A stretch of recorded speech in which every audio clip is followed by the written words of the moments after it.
Hi, welcome to the February challenge, which is the first of our monthly 21-day challenges. So excited to have you here and part of the challenges, and the first one that we're going to be doing is the squat challenge. So by now you will have received an email with the information on what to be doing for the squat challenge, and we're going to incrementally be increasing the squats over the 21 days. We're going to start small with 10 squats per day, and then the intention is to increase our squats, and I won't give you the number yet just in case that freaks you out, because it's not about freaking you out, it's about getting into our bodies and having fun while we do it.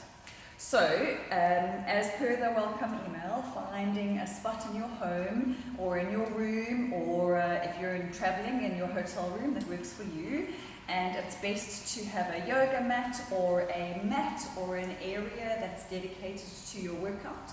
So we have a yoga mat that's in place, and finding your way onto the mat, finding your feet a little bit wider than your hips. So if you find your hip distance and then move your feet a little bit wider, that's the benefit of having a yoga mat, is that it's almost the perfect width for the squats. For my legs, obviously for shorter legs it might be a little bit narrower, so work according to your body and what feels comfortable for you. The most important thing is that we protect our knees during the squats. We don't want to overextend, and we don't really want our knees to go over our toes. So one of the great ways to do that is to keep our weight on the heel of our feet. So you want your toes to kind of float and be looser, and to be grounding your weight back into the heels of your feet. So get a sensation by rocking back and forth and feeling where the weight, the groundedness feels the best for you. So toes are loose. You can have some support in your big toes and in your baby toes if you need to, but the majority of the support is in the back.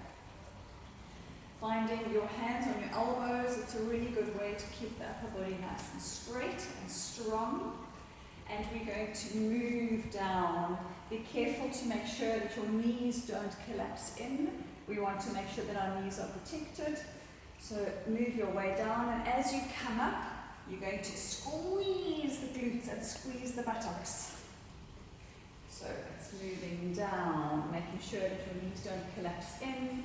Keeping the weight on your heels, coming up and squeezing the buttocks. Dropping those shoulders, not having any tension.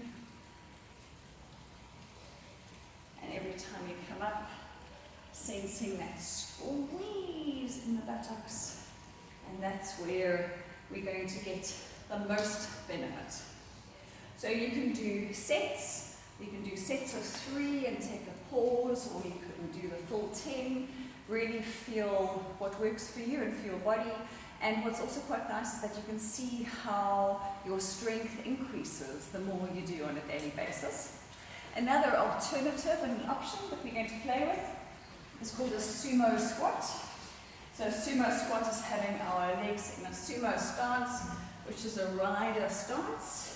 And we have our toes pointing out in the same direction as our knees. And the intention is to squat down to your depth, so you don't want to go too low.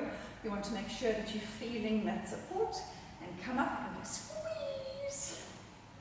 So going down into sumo and squeezing.